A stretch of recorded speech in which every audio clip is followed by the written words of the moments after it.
Everyone, let's welcome Becca Scott and B. Dave Walters to Dragon Talk! Yay! Becca! Yay! The studio Again for like the sixth time.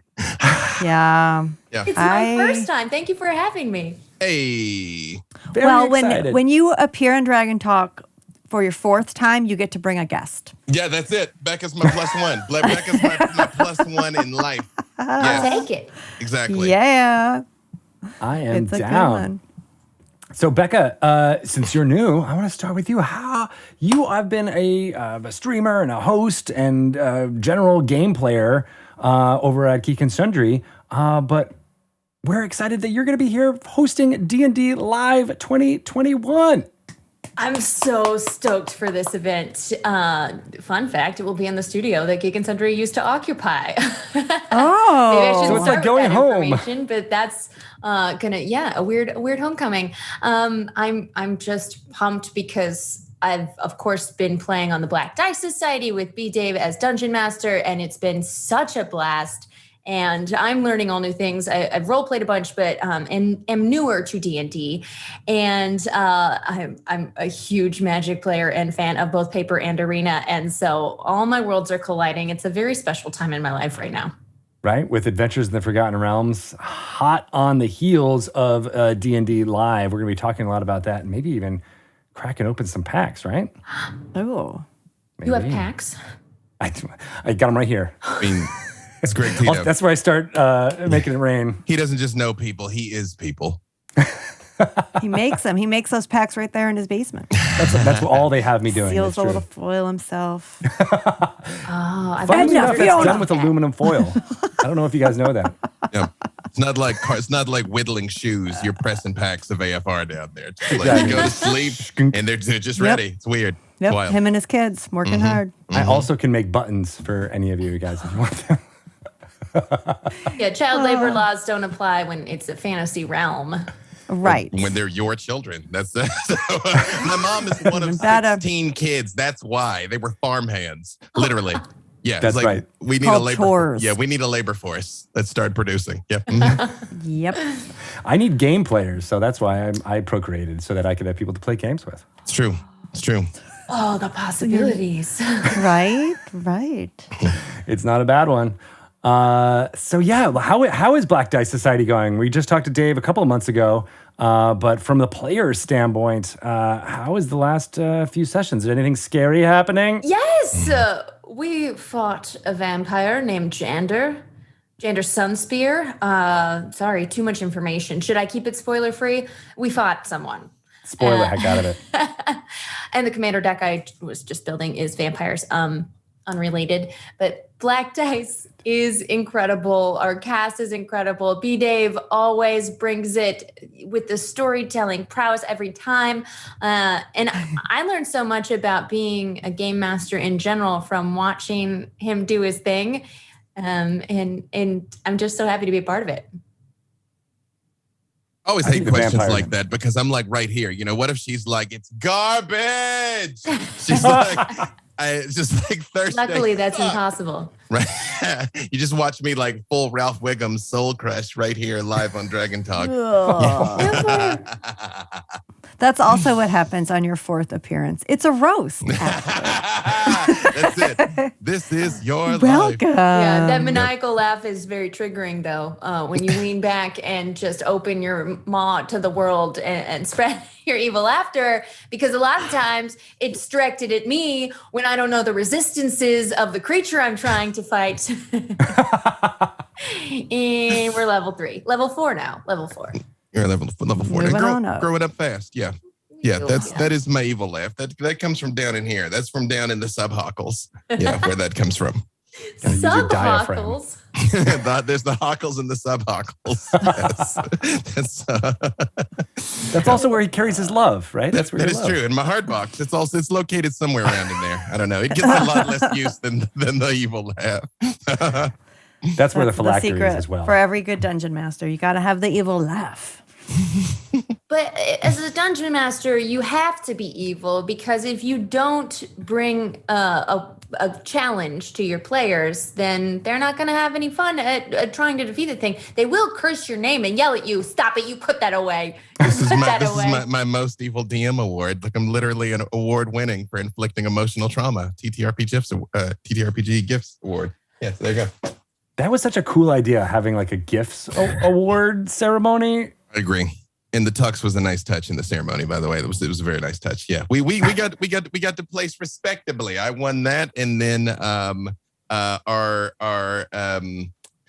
Idle Champions Presents campaign won 2 awards for both the silliest scene and the most feels. And ironically enough, from the same episode, which I was like, okay, guess we just we hit both marks there. Yes, that's good times. Shout out to TTRPG Gifts.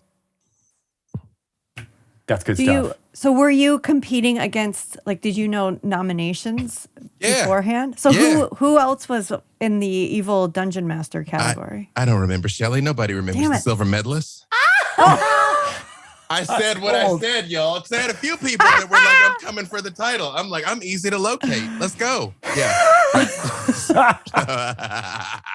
That's where the evil laugh comes from. I'll send you a link. I'll send you a link to the thread. Whatever. I'll Google it. Don't worry about it. All beautiful people. Wonderful people.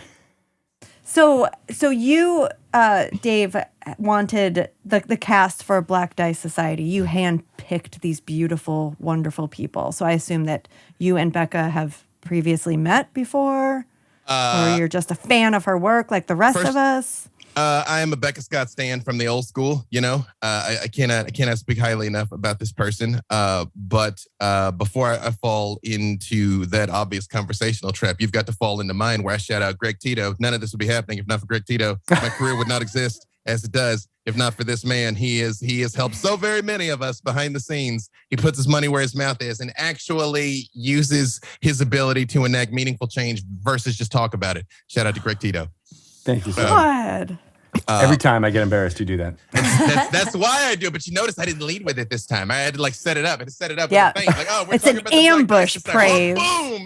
There you go. I love you, man. Yeah, gotcha. Yes. I was very fortunate, you know, after we did Dungeons and Dragons, A Darkened Wish, we were going back and forth about what's the next thing going to be, you know, kind of had some ideas out there. And I got the call, or Pelham was like, hey, do you want to do Ravenloft? Because word is, you know, a thing or two about vampire stories. And I was like, yeah, let's do it.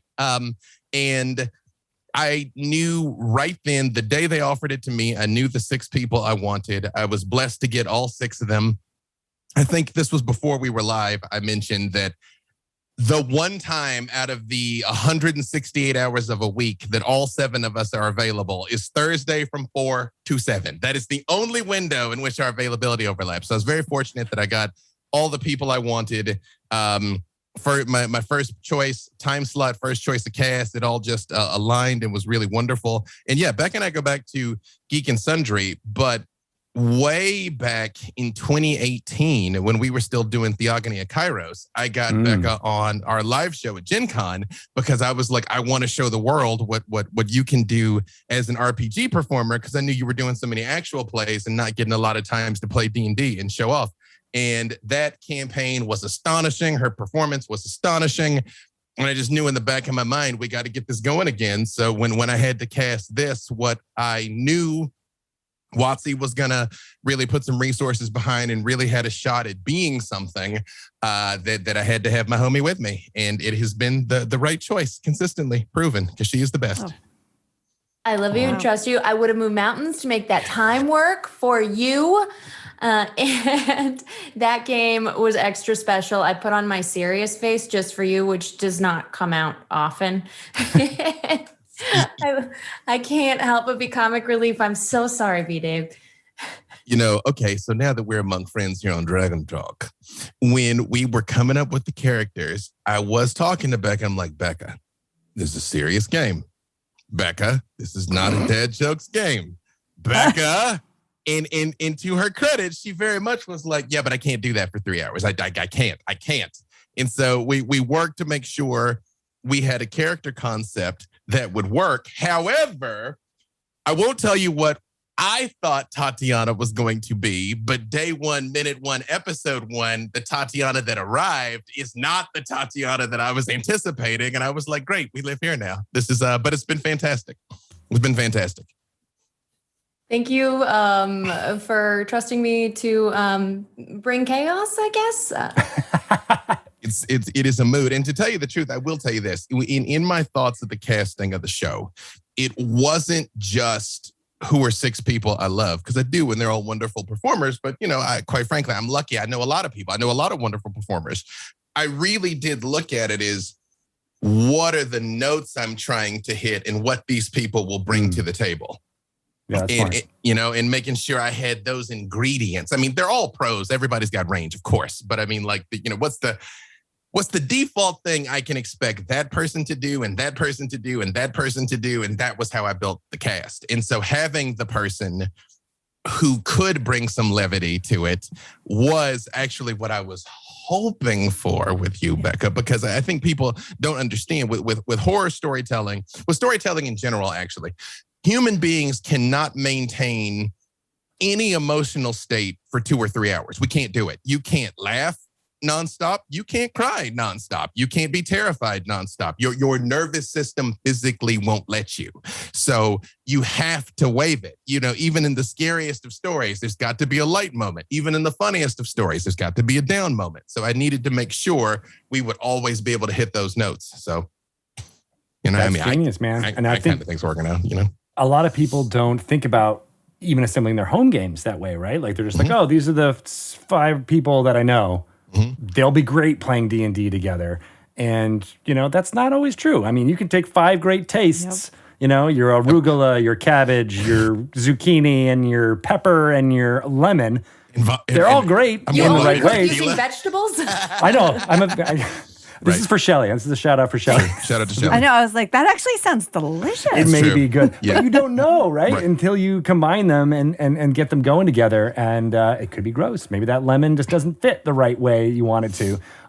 And so I think there's really something smart about assembling your D&D party, not just for the different classes and characters that people are going to play, because you always want that kind of synergy, but just also personality mesh and making sure you hit all those right notes. That's a really astute.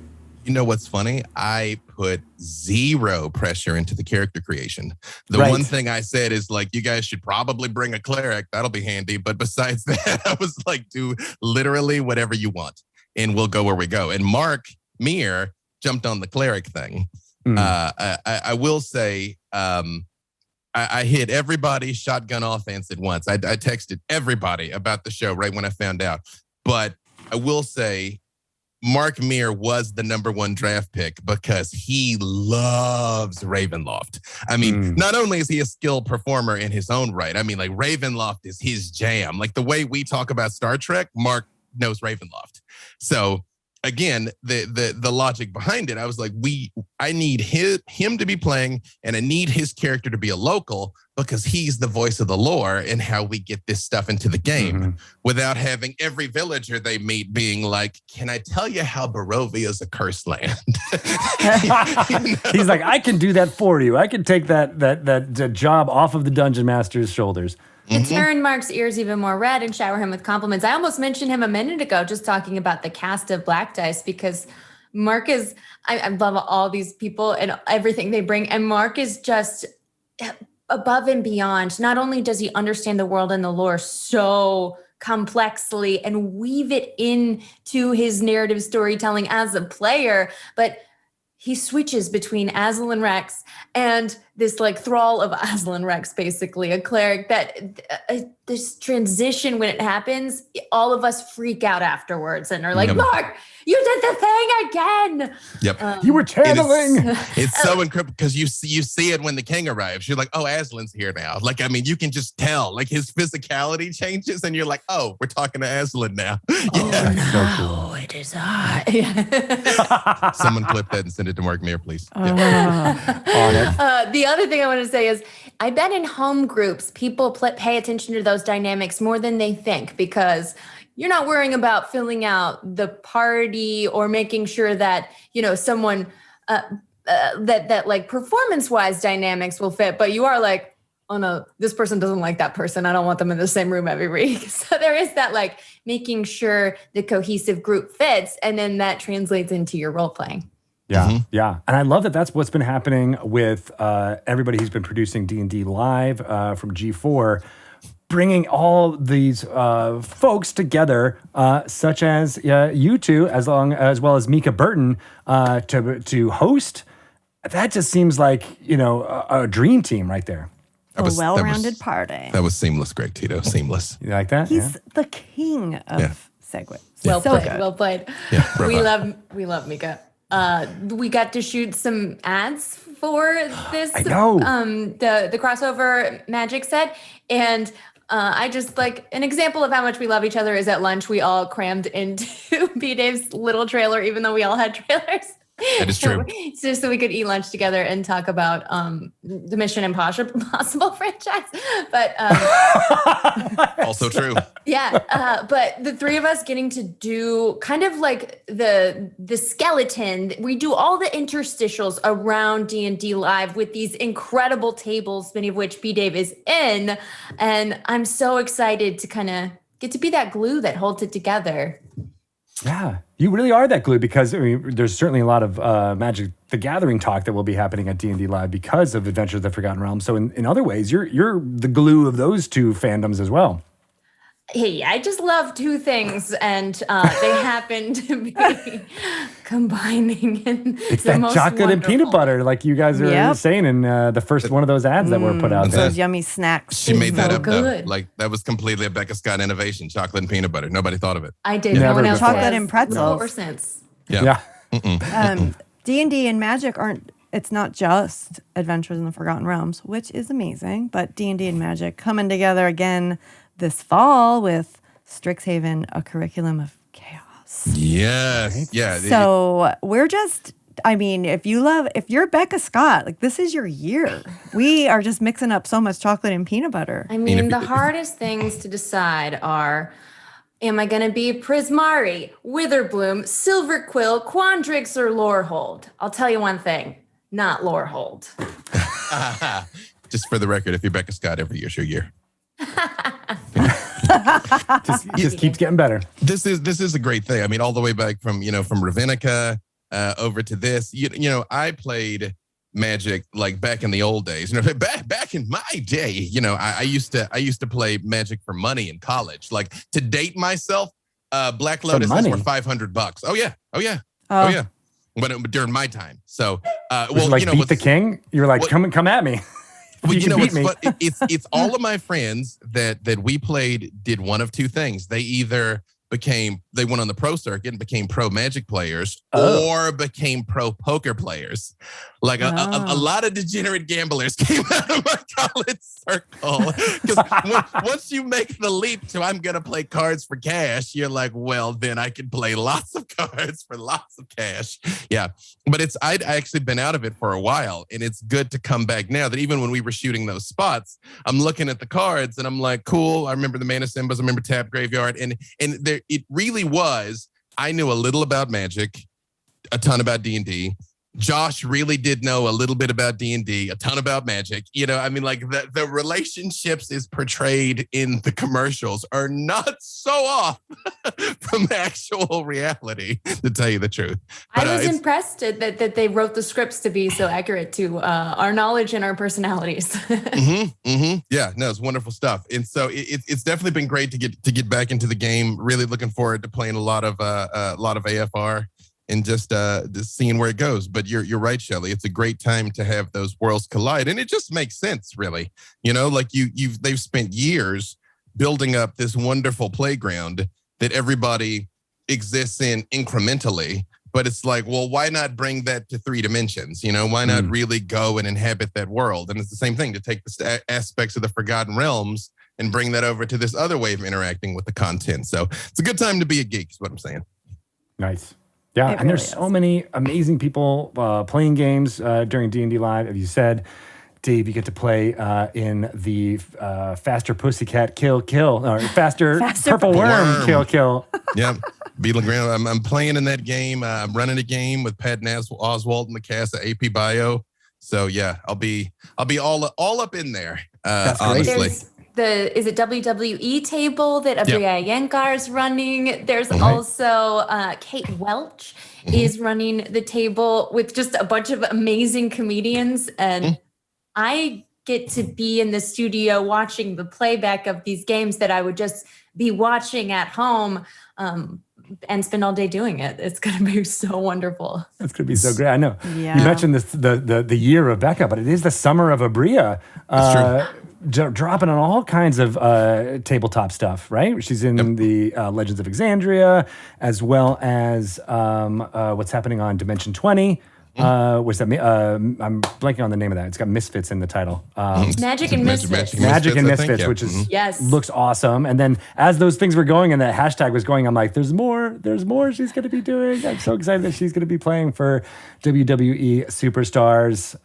It's going to be a great game. Yeah, I love Abria so much. I asked her at the beginning of quarantine to play some games over video with me. And so we were doing that. And then I recently got to do a project with her that I can't say anything about, but except to say that like the text thread of the people on this project, it's just clapbacks and tapbacks for Summer of Abria all day long. That's awesome. My favorite I think thing. she was actually tapped for our Twilight Imperium game at one point too, but she was so busy she couldn't play. You know, like my all of us. feelings are hurt that like I was never tapped for this Twilight Imperium game, and in my mind, I'm just saying it's because you guys knew I would crush you all utterly. That's in my head. That's where I'm going with this. Yeah. Well, now we need to make it happen.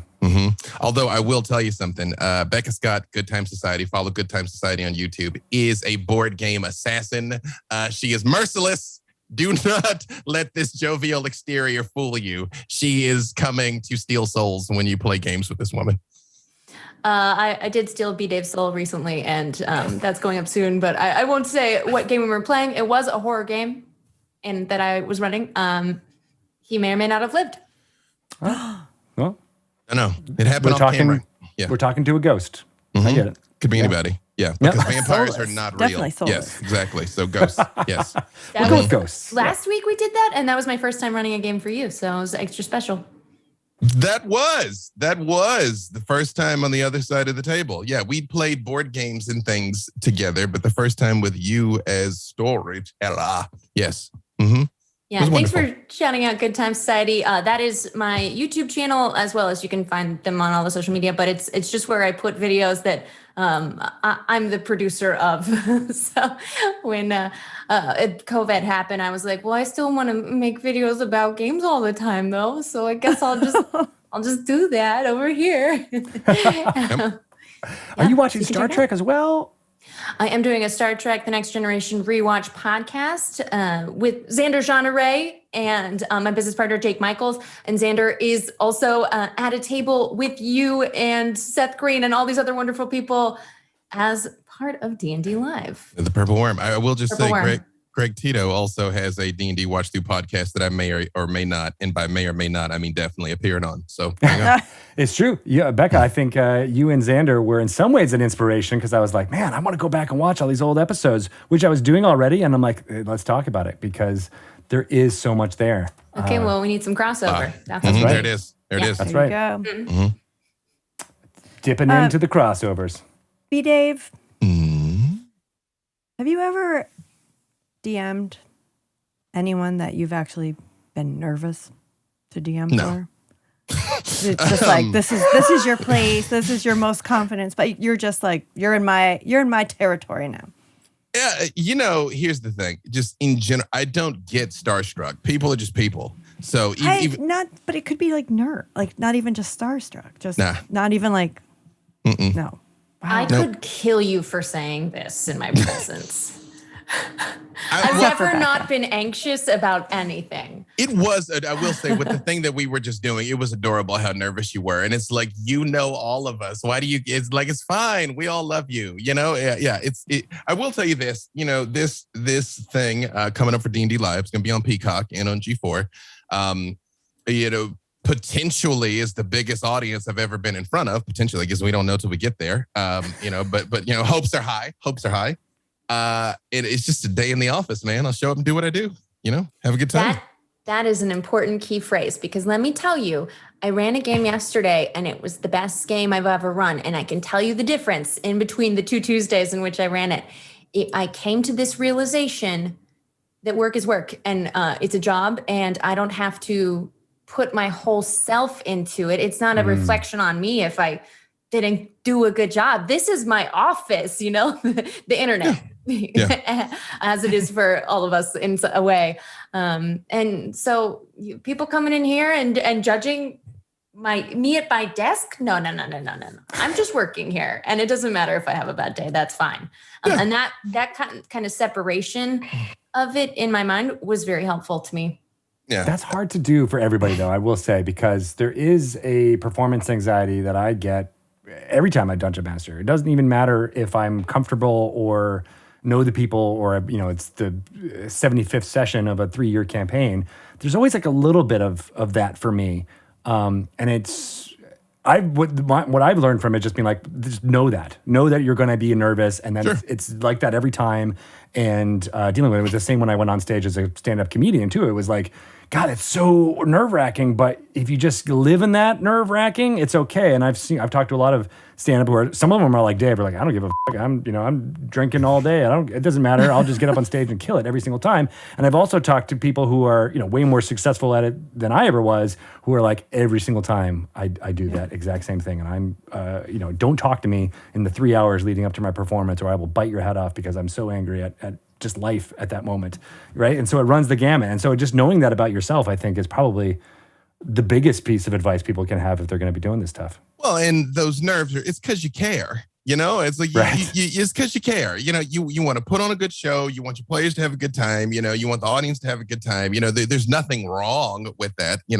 Just trust the process. Like you wouldn't be in the seat if you didn't deserve to be in the seat. So show up and tell the story that only you can tell. And like I always tell people, don't bother trying to compare yourself to Mercer or Brennan or Bria or me or anybody else, because you're like, oh, I can't do what Mercer does. Well, you can't. You really can't. Right. You really can't do what I do. You really can't.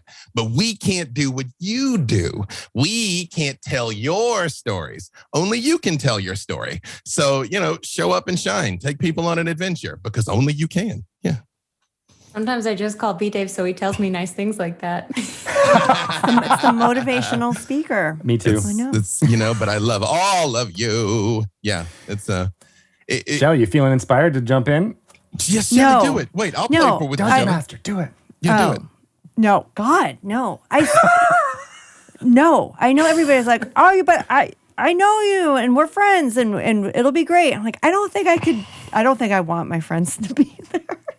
I just want a bunch of strangers. I can wrangle some strangers. Just some strangers, and like we'll never see each other again. They will never speak of this again. Oh no! You want like an RPG swingers club is what you want. It's like it's intimate, but it's dark discreet, club. It's anonymous. We're all gonna wear masks. I was gonna make another sexual metaphor. I was gonna say this is like being the 40-year-old virgin or whatever, where it's like, well, now I've waited so long and built it up, and I'm around it so much, and now it has to be important and special. But it doesn't.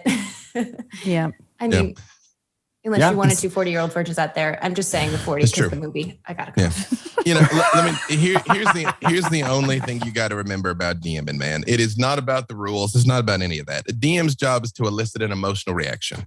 If your players are laughing, if they're nodding, if they're smiling, if they're terrified, if they're crying, whatever, if you're getting a feeling out of them, you're succeeding. That's it.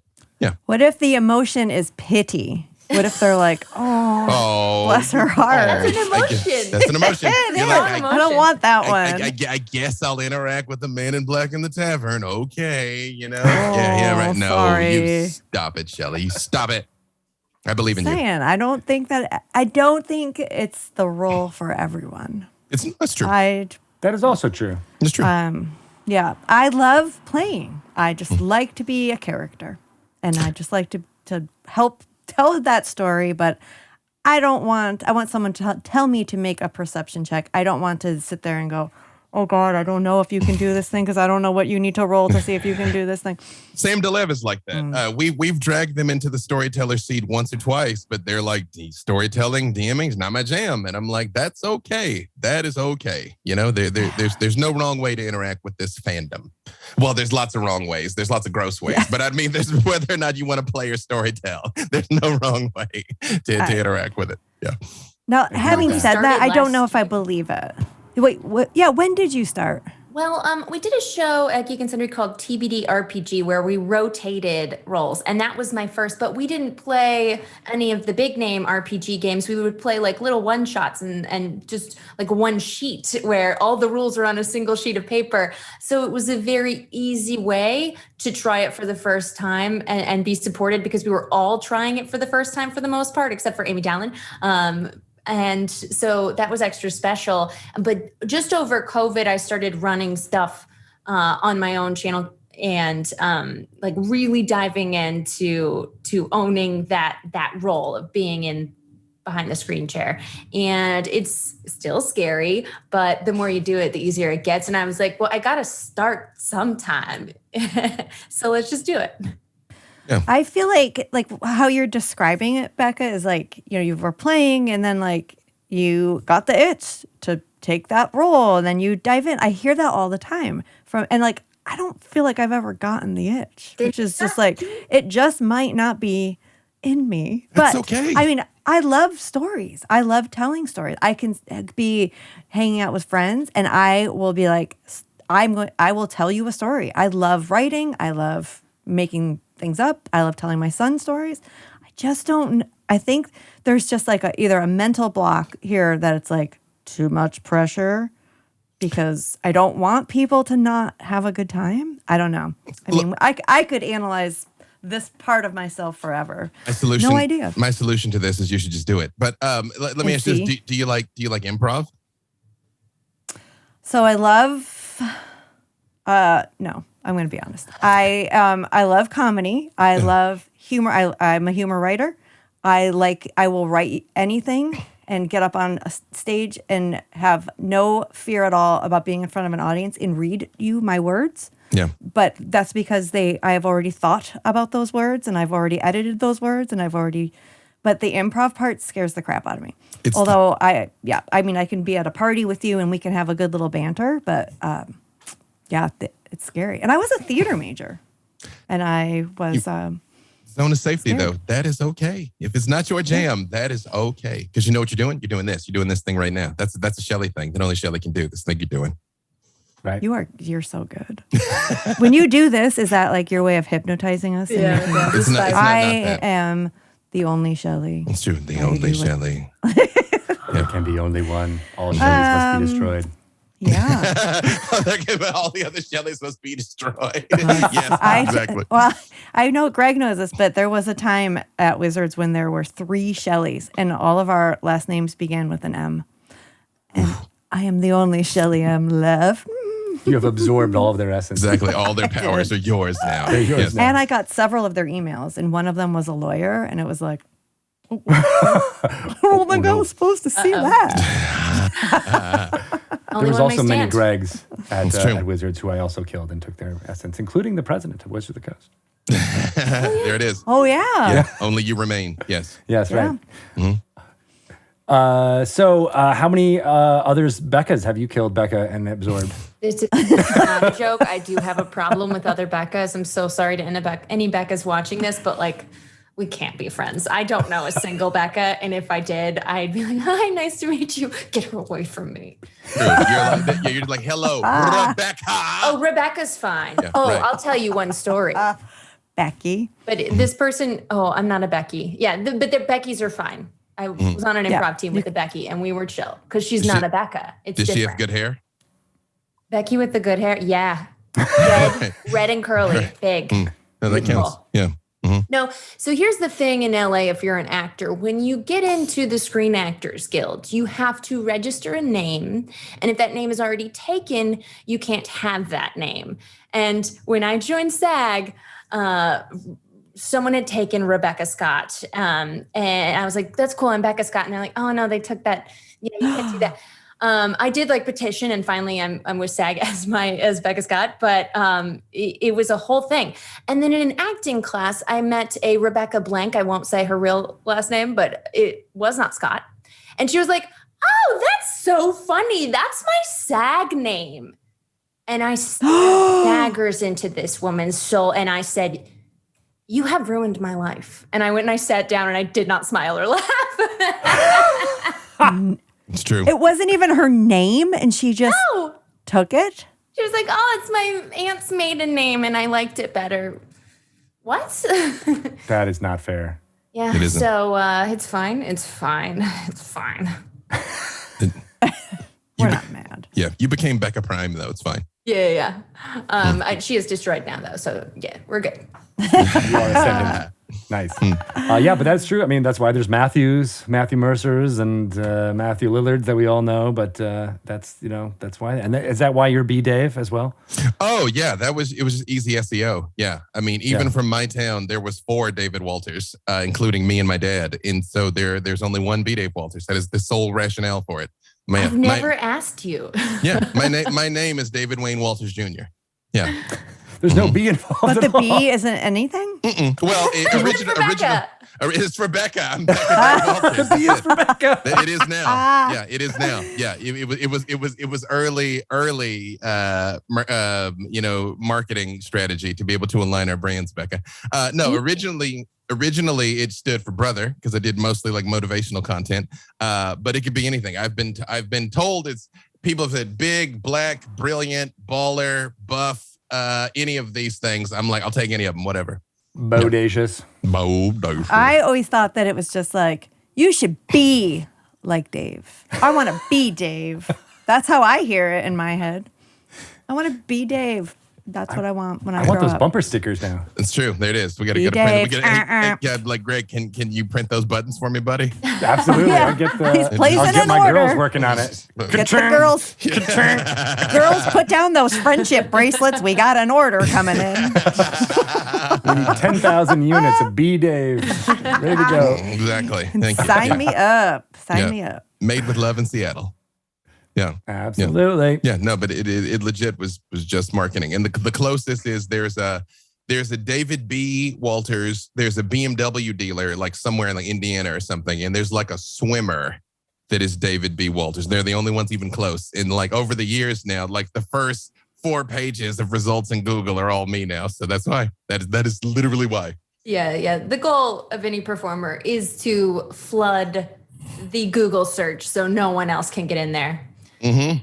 Oh, one more name story, super quick. When I got married, I thought about going by Becca Scott Kearns, and then I ditched that because 3 names is too many for people to remember sometimes. I don't know. I felt like it was confusing for people, but my poor brother-in-law, Scott Kearns, was an actor in New York, but is since kind of retired from acting. But I did absolutely obliterate his search results. Sorry, Scott. So you retired him, is what you're telling me. You had a loser leaves town match with him, like Hell in the Cell. You absorbed him. Yeah. The But then name is now yours he's now. B. Scott Kearns. That's and changed everything. He's got it. Yeah. Naming characters is an important thing. I mean, we're talking about it here in the professional life, but that is a very like branding thing you have to do when you're doing your D&D character. And that's the hardest part, I think, for me. Like I like, Shelley and all of you, I like doing storytelling and writing things, but like coming up with a good fantasy name that doesn't feel cheesy, but is memorable, and is meaningful. That's really difficult. So let me throw this to you, Becca. How have you had doing that? How have you been able to come up with good names, and how do you do it? So my naming convention is to take 2 disparate names like Jordan and Brittany and name it Juritney. I'm not good at naming things. I make up terrible random names that I think are very fun. I'm trying not to do that because people are like, Becca, that's not a name and you can't anymore. You just can't. But I do now have a resource, which is just texting B Dave, who insists there must be meaning in every name, which is the exact opposite of my naming convention. My name is like, It must be distinct and a unique flower that no one's ever heard before or since. Well, That is true. All of my elf character sorcerer names. Whitney is very excited. But go ahead, Dave. True. How do you do true. it? You can have all of my character names really do mean something. Like every one of them. There's a significance behind the names, and a lot of times I'll use unique words from other languages.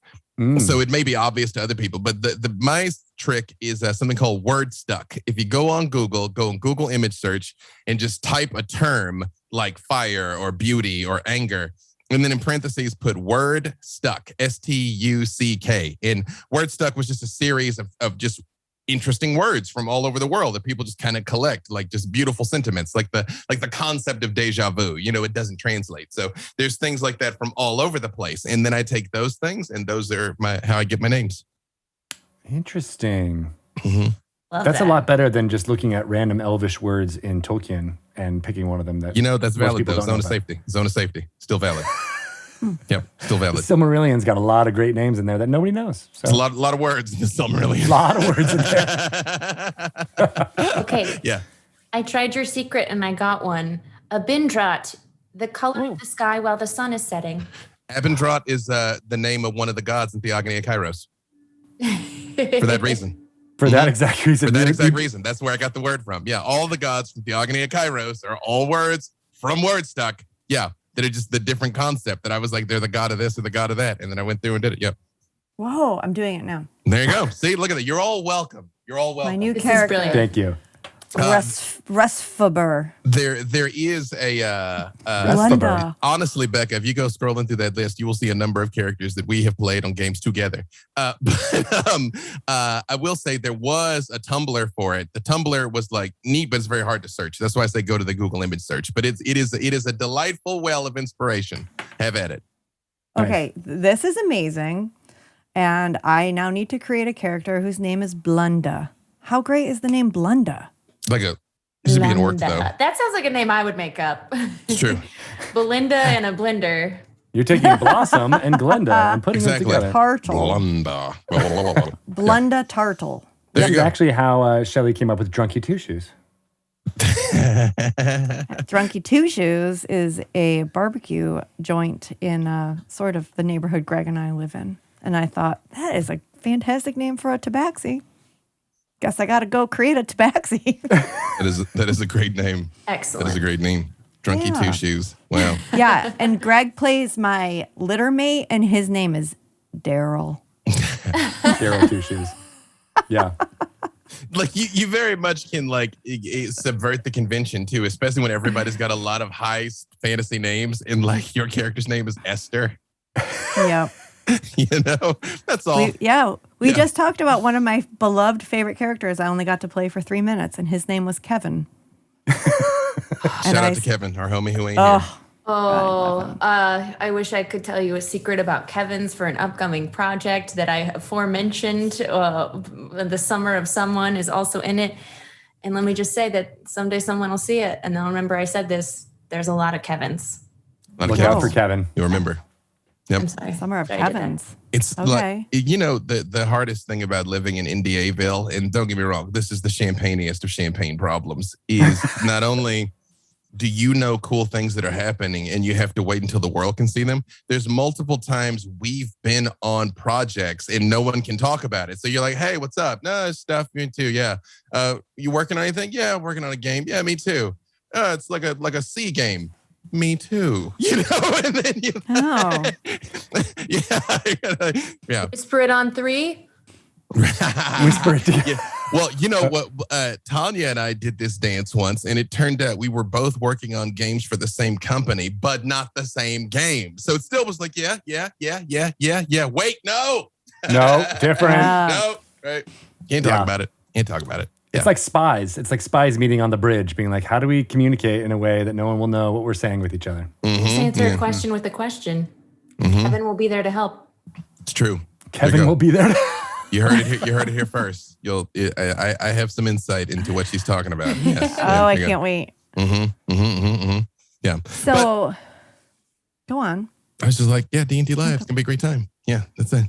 I was going to talk about D&D Live too. What? Crazy. It's almost like that's what we're here to talk about. It's so weird because I am Greg and I were talking about this in the intro, but the faster purple worm kill is a very unique, fun concept, and you get to be a player in that, Dave. But just curious if either of you have ever lost a character, like how I lost Kevin, and like how do you handle character death? Have you lost a character, Becca?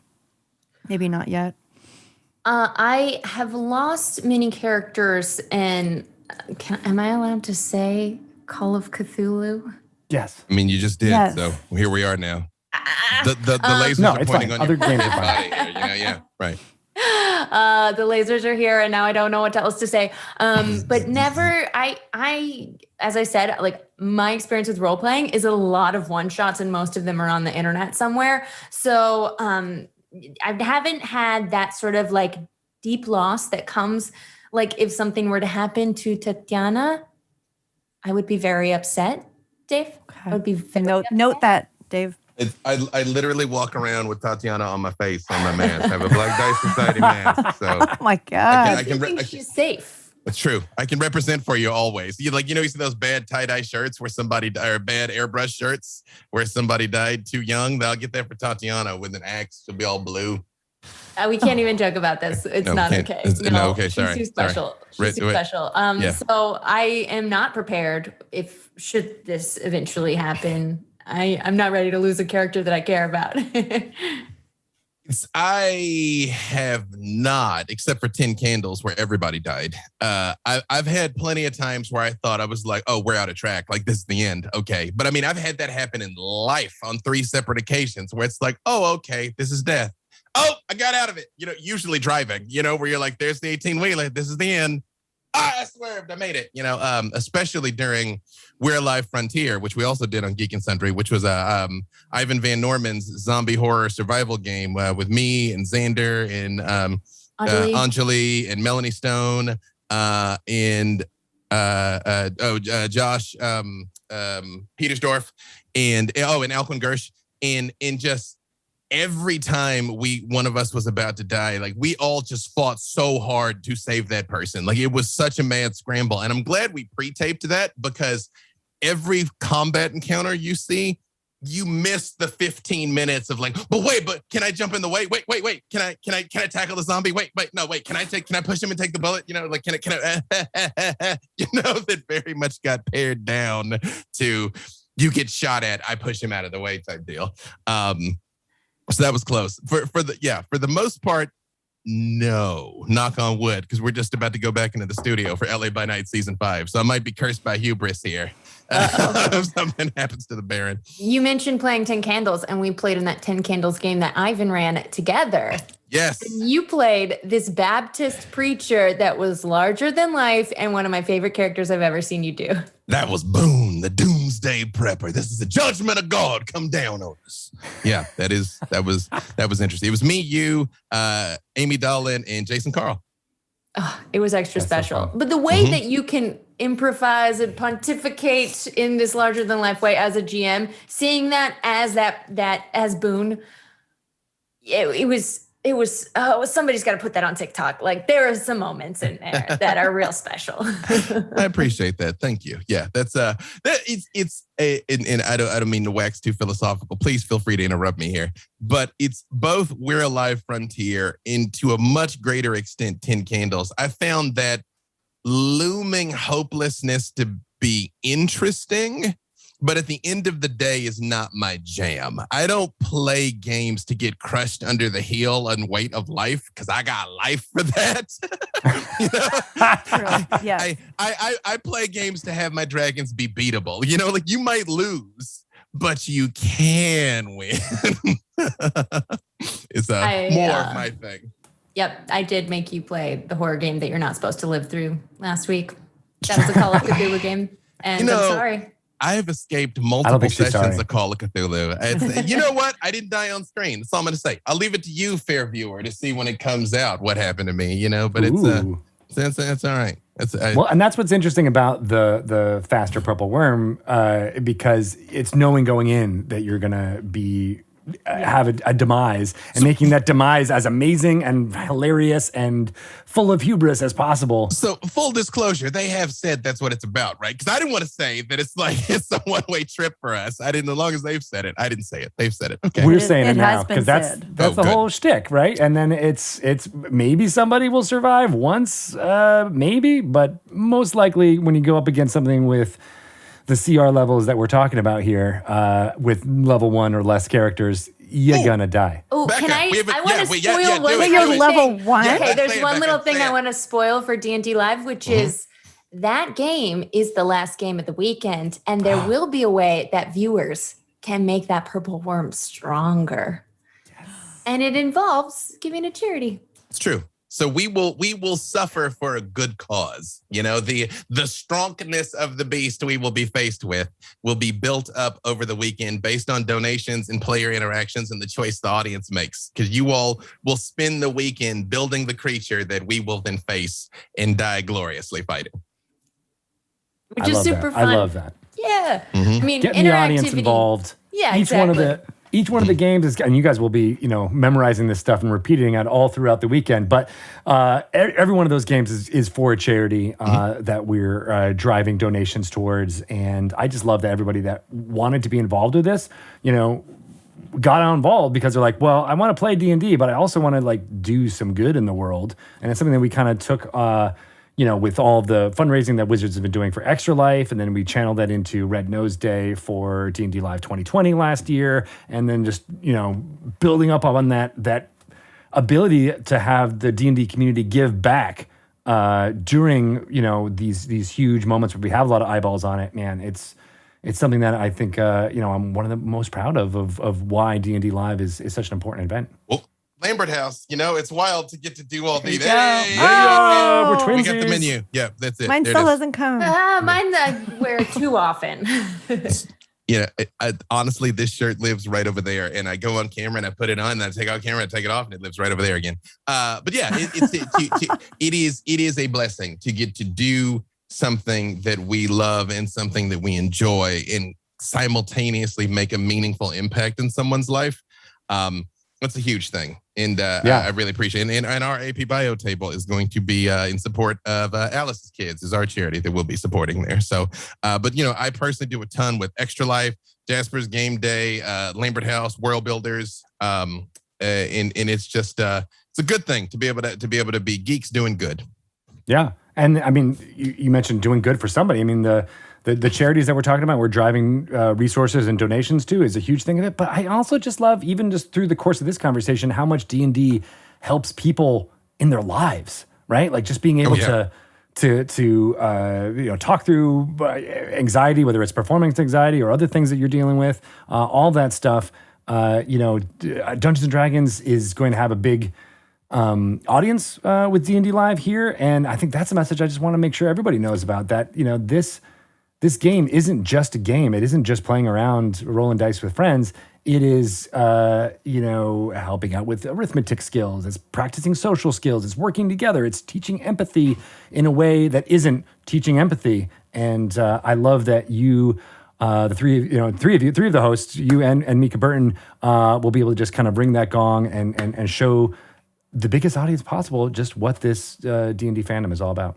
Yeah, it'll be a grand old time. And the spirit of it is definitely introducing this to new people. I mean, of course, the existing fans are welcome. You're always welcome anywhere we are. Pull up a chair. But it is weird. The hope is that people that have heard of D&D, because by now, who hasn't, but don't necessarily know what that is, don't know what that entails, they're going to come along on these adventures with maybe because someone they know that is famous is watching. Maybe they're just flipping through the channel, see it on Peacock, whatever. Hopefully people can come from different directions and see something interesting, which can help guide them down the path of this grand adventure that we've all been blessed to take. May all your hits be crits, y'all. That's super exciting and epic. And Greg, to echo what you're saying, it can also be therapy. It has been for me many times, exploring things that you didn't know that you needed to examine about yourself because someone called out that was true about your character. and their wants and desires. And it makes you say, oh my gosh, wait, I'm not valued by whether or not I can slay this dragon. Like I'm still a valuable part of the team, even if I just got one sneaky sword poke because I'm the rogue. I've said many times. You have value, Becca. You do. You're innately valuable. You're Becca Scott now. Valuable. Yes. I think in times past when I was on talking with you guys, I said that was a thing because, again, I've been blessed to do a lot of TTRPGs now. And I realized certain through lines in the characters I created and certain things were true of all of them, which gave me an insight into me. Because I'm like, oh, they're like that because I'm like that, because obviously, you assemble these characters out of the materials that you have to put into it. And then I started making conscious choices about this time I will be not that, and then a couple times I still slid that way. And then I was like, no, wait, really, this time I'm going to be not that. But it is an interesting insight. Like if you look back over your last 5 or 6 characters, if they're sneaky and untrustworthy, or if they're gloriously heroic, or if they're just whatever, you can kind of start putting pins into the push board there that connect the strings of how your noodle works by default. Yeah. So true. Now I want noodles That's a good connecting all visual. those dots too. Noodle dots. The noodles to your noodle. Noodle dots. Just follow the noodle. Dots. Also, Shelly, thanks, you should both run of a you. game if you feel like it. Zone of safety. You don't have to do anything. Yeah. Yeah. I gotta do a little more self-discovery here. If you would like my suggestion, just run a game for one person. One-on-one That's a play great is idea, actually really great. Yeah, especially play with your son or something, or just a friend that maybe doesn't even know anything, and just kind of have a good time. Yeah. Yeah. Kind of raising this kid is kind of like being a dungeon master, because it's bit. me always telling him what to do and him always asking a million questions about, well, what if I do this? Well, what if I do that? Correct. What happens if I do this? You could just then- introduce dice into your parenting. Say, I Yes. don't know what happens. Roll a die and I'll tell you. Yes. Exactly. Oh, bedtime. Rocks fall. Rocks Sorry. fall. There, rocks fall. Go to your room. All your Fortnite action figures have just been destroyed. Mm-hmm. Too far. Too far. Yeah. That made me feel bad too. saying it. You're like, I can't do I'm that. gonna go buy him something. See, and that's the empathy. Yeah, I know. Yeah, that feels right. That's the empathy you've learned from D&D. You're like, oh, I can immediately pick up that was don't too wanna do far that. from the faces. Yep. Very true. All right. Well, all I good. can tell you guys got a lot of work to do. Got to go into prep for tomorrow's Black Dice Society. That's what's next up on the list. Yep. Mm-hmm. Right. So thank you so much, the two of you, for taking time out of your schedule to talk about all of the fun D&D stuff, as well as your hosting chops for D&D Live 2021. I can't wait. July 16th at 12 p.m. Pacific time is when it all begins. So everybody tune in and watch these amazing folks tell the world about D&D. Can't wait. Thanks, Craig and Shelly. See you next time. Before we let you go, though, you got to tell us exactly where. I mean, I think you mentioned it all throughout this interview, but where's the rapid fire thing where people can find out everything about you, Dave? Oh, follow me on the tweetagrams at @BDaveWalters to know what I'm doing. But I'm going to use my time to say, one, Greg Tito, the best. I wouldn't be where I am without him. And Becca Scott, follow the Good Time Society. It'd be gauche if she were to say that her content is amazing, that she is a brilliant performer and witty and insightful and one of the single best guides to board games that you will ever find. So if there's something you've been interested in playing but don't necessarily know where to start or how to take on, chances are extraordinarily high that this woman has recorded some tutorial content for. You should give her a follow and watch all the things she do, and you will be blessed by it. Good Time Society. Okay, so I'll use my time to say follow the Black Dice Society. We're on Patreon, Twitter, Instagram. You can get a mask. You can get dice from where do we get our dice? I Heart Dice. Die Hard Dice. And B. Dave Walters is such a joy to work with and be around, and will make your life better if you follow all of his content. So Shelley's wonderful and amazing and beautiful. Let's not leave Shelley out of the love-in. Like Shelley's incredible. It's all good. Yes, I've been blessed to hang out with Shelley in person. We did the Rick and Morty. The Rick and Morty, yeah. The Rick and Morty thing. Shelley is a gem and a joy. And if you choose to run a game, I volunteer as tribute for your first. And if you choose not to, that is okay. Thank you. Shelley, it's been a joy to hang out with you, and It Greg really too. has. We get to do this again, but I will definitely be doing it next weekend, at least virtually. We'll be watching. Awesome. Yeah. We will die with glory. Die. Kapla. It's going to be epic. They won't want to miss it.